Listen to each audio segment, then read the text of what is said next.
I warmly welcome all of you to the Legal Practitioners Guide YouTube channel. I am Mohammad Nazar, attorney at law. Today we are going to discuss about the topic civil jurisdiction. Civil jurisdiction is very important because the law specifically requires in your plaint, that is the base of your civil action, in your plaint to specifically mention whether you have the jurisdiction. And also the base of the defendant is the answer.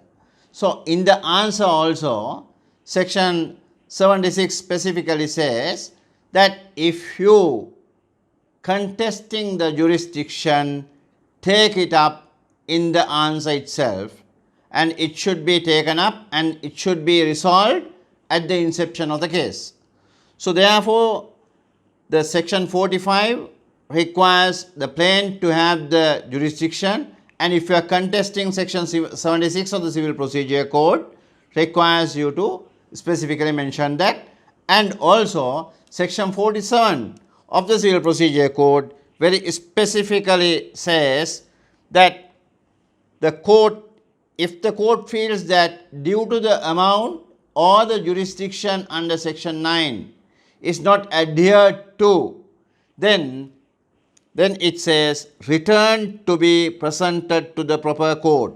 So the court also has a duty to hand over back to the plaintiff if the court feels that due to the amount or due to the section 9 conditions that is not filed in the correct court, to return it. So we are very clear now, the court, plaintiff, defendant, all has to be very concerned about the jurisdiction. Then let's see the section 9 of the Civil Procedure Code. The section 9 of the Civil Procedure Code very specifically states under what circumstances in what court it has to be filed. It says a party defendant resides where the defendant resides. So that means the case law has very clearly established that it is not the workplace of the defendant. It has to be the place of he and his family resides. Now let's come to a situation where the defendant becomes a corporate body. So if it becomes a corporate body, it does not clearly specifically say where it is situated, but section 471 says if it is a corporate body, that has to be the registered place of the business. Registered place of the business. And in case of creditors must, in case of a credit transaction, creditor must seek the debtor. Accordingly, the place of debtor can be the place of filing the action. That is the English law principle which has been considered valid in Sri Lanka. And then when we come to the second point of section 9 is where the land is situated, and third point where the course of action arose, and fourth one is contract sought to be enforced was made. So if it is, now there are 4 conditions required under section 9 of the Civil Procedure Code: where the defendant resides, where the land is situated, where the course of action arose, if it is a contract, where the contract is entered into. However, when you take the course, when you take the contract, if they have specifically agreed a jurisdiction, that is, let's assume that in a contract they have agreed any dispute shall be referred to the District Court of Colombo, then the action where the contract is entered is immaterial. The content of the contract is important because it has specifically mentioned about the jurisdiction. And also, if a contract is in dispute, you must see whether there is an arbitration clause. Even in insurance contracts, you will see before you seek the relief from the court, it has to be referred to an arbitrator or panel of arbitrators. So therefore, if you are not referred to the arbitrator and come to court, court has no jurisdiction, and if the other party raised the issue of jurisdiction, then that has to be referred back to the party who has filed the plaint, go back to the arbitration and come to the court if it is not been resolved. In addition to this, Judicature Act section 19 and 24 also specifically mention matrimonial matters, guardianship, trust, damages, breach of contract, etc. will fall into this. But matrimonial matters, maintenance matters will not fall into the jurisdiction of the civil court. It has been given to the magistrate court about the maintenance. But other matters, divorce, guardianship of the child, all that has to be taken up at the district court. And also when we file action of different cause of actions, if you have number of cause of action, you can combine it, that number of cause of action in one plaint. But if it is about immovable property, there is some restriction under section 35. If an action for the recovery of immovable property obtain a declaration of title to immovable property, no other claim or any other course of action shall be made unless with the leave of the court. That means without the permission of the court, you can't add other than the following matters in that action. So therefore you have to be very careful. If you are going for a declaration of title of a property, then in that action you can only include the following. But if you want to include any other thing, then you can include that with the permission of court. Otherwise, that will amount to a dismissal due to lack of jurisdiction. Let's see what are the other matters. Claims in respect of the means profit or arrears rent. Then about the loss of profits, rent, damages, claims by mortgage to enforce any of his remedies under the mortgagee. So these matters can combine together in a title declaration case. So these are the basic things what we had to look into in the civil jurisdiction.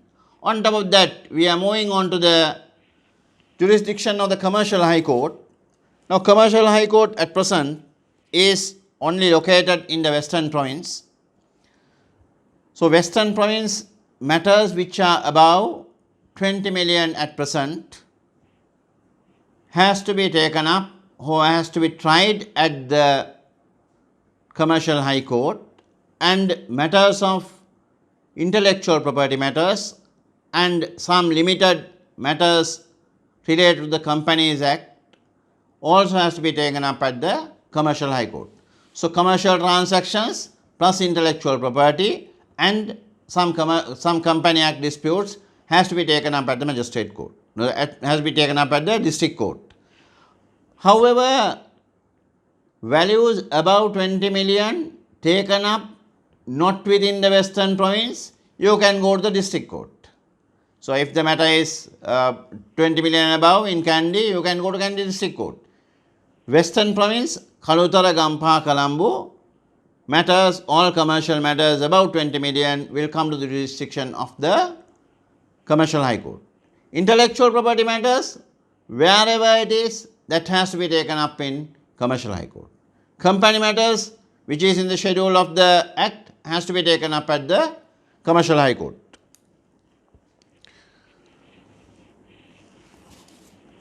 Other than this, there are situations where unforeseen conditions comes. In such situations, if it is a civil action, the court has given the enhanced jurisdiction, that is under section 839. Section 839 says to serve the justice, the court can involve into any type of matters. So in such circumstances, court will look into specially as to whether the involvement of court is required especially. Though it is not specifically mentioned anywhere in the code, that is either section 9, either section 19, either section 24 Judicature Act, that is immaterial. If it is a civil action, court feels that has to be taken into, then the court has the power to take it up. In addition to that, you better look into the Civil Procedure Code section 635 to 638 and also Evidence Ordinance section 44. So these are the important provisions relating to the civil jurisdiction. So I will summarize again. In the plaintiff, section 45, it has to be. In section 76, if you are raising objection, and 47, court can return the paper or the plaintiff back. And when it comes to section 9, where the defendant resides, where the land is situated, where the course of action arose, where the contract is entered into, and in the Judicature Act, section 19 and section 24, and CPC section 35, title declaration matters, how you should handle, and commercial high court jurisdiction, which I explained to you, and enhanced jurisdiction under section 839 are the civil jurisdiction matters, and any appeal of civil matters has to be taken up at the Civil Appellate High Court, which is established under the High Court of the Province Special Provision Act number 54 of 2006. So this is basically the summary of the jurisdiction, civil jurisdiction. So you have to be very carefully looking into the provisions and the legal framework before you file the action. And also when you get somebody file action, you must see very carefully whether the course of action has arose, or whether the land is situated, or the other provisions which I mentioned, whether this case can be tried at this court. If you file an action in a wrong court, you will end up with your case dismissed. I remember an example where a party files an action for 50 million in the District Court of Colombo. Then the objection was raised as to the jurisdiction due to the amount, which cannot be taken up at this court. However, the plaintiff insisted this can be taken up. Then court directed, but they were insisting on that, and then the objection was raised, and the court very clearly gave the order to say that due to the amount and the commercial nature of the transaction, the court has no authority to entertain this case in this court. So once the case is dismissed, you have to see the consequences. We will be discussing that consequences at a later stage. So these are the provisions. Hope you all have got some knowledge and experience out of this video. Consider subscribing. Thank you.